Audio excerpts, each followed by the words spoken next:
మంచిర్యాల జిల్లా కోటపల్లి మండలంలోని ప్రాణహిత వరద ముప్పు ప్రాంతాలను Ramagundam police commissioner M Srinivas పరిశీలించారు. తెలంగాణ మహారాష్ట్ర అంతరాష్ట్ర సరిహద్దు వంతెనను సందర్శించారు. అనంతరం అర్జునగుట్ట వద్ద గల పెరి పాయింట్ ను పరిశీలించారు. ప్రాణహిత నది ఉధృతంగా ప్రవహిస్తున్న నేపథ్యంలో నదీ పరివాహక ప్రాంతంలో ఎటువంటి ప్రాణ నష్టం కలగకుండా ముందస్తు చర్యలు భాగంగా ఎన్డీఆర్ఎఫ్ దళాలను మోహరించారు. లోతట్టు ప్రాంతాల ప్రజలు అప్రమత్తంగా ఉండాలని సిపి సూచించారు. అవసరమైతేనే తప్ప ఇంట్లో నుంచి బయటకు వెళ్లకూడదని తెలిపారు. అనంతరం సిబ్బందికి పలు సూచనలు సలహాలు అందజేశారు.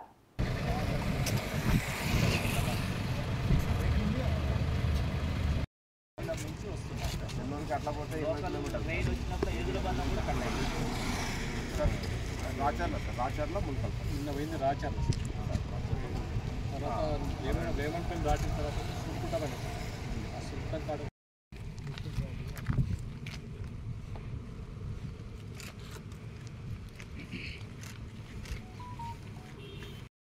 కానీ మధ్యవర్తులు కట్టింగ్ ఉంది.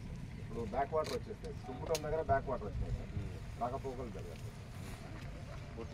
ఈరోజు అయిపోయినాయి సార్. అయితే వాళ్ళు మళ్ళీ అటు బెల్లంపల్లి వైపు పోవాలి సార్. దాని అవసరాలు అది మళ్ళీ లాంగ్ అవుతుంది సార్. ఎన్ని కిలోమీటర్లు అవుతుంది?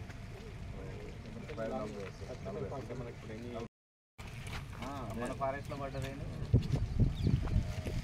కాల్ చేసుకోగానే కట్టాలి. ఇది తెలుస్తుంది ఇక్కడ వరకు ఉండే సార్. ఈ మట్టి వచ్చిందంటే ఈ వరకు వచ్చింది.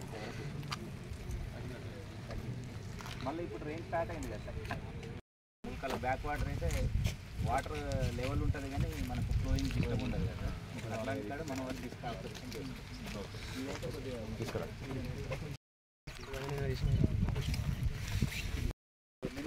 చెన్నూరులో పెట్టి ఎక్కడన్నా ఇట్లనే విలేజ్ కట్ ఆఫ్ అయ్యి మెడికల్ ఎమర్జెన్సీ ఏదన్నా ఉంటే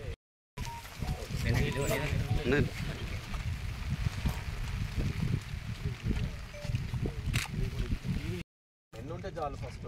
దాని తర్వాత ఈ బోటు కూడా మొత్తం ఫుల్ ఫ్లెడ్జ్గా రెడీ చేసి వెహికల్ ఎక్కించేసి మొత్తం క్లోజ్ చేసుకొని ఎక్కడికంటే అక్కడికి 1 మంది వల్ల రీచ్ అయిపోతుంది. బోటు అక్కడైతే ఇంతవరకు ఇప్పుడు సార్. ఇప్పుడు అక్కడ మెయిన్ ఏంటంటే మన గోదావరి రావట్లేదు. ఇప్పుడు మనకు అక్కడ ప్రాబ్లం చాలా సూర్యగుండాలు చాలా ఫాస్ట్గా పోతున్నాయి. పెద్దలు చూస్తున్నారు లేదా అంటే మొత్తం పంటలు బాగా నష్టపోయి 90% పోయింది. ఇవన్నీ పోయినట్టు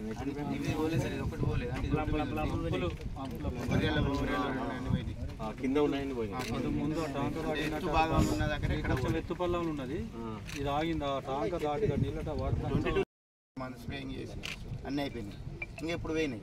పోతే మళ్ళీ పెట్టుకోవాలి వల్ల మళ్ళీ ఇంత ఖర్చు వస్తుంది. మళ్ళీ కూడా దసరా ముందు ఒకసారి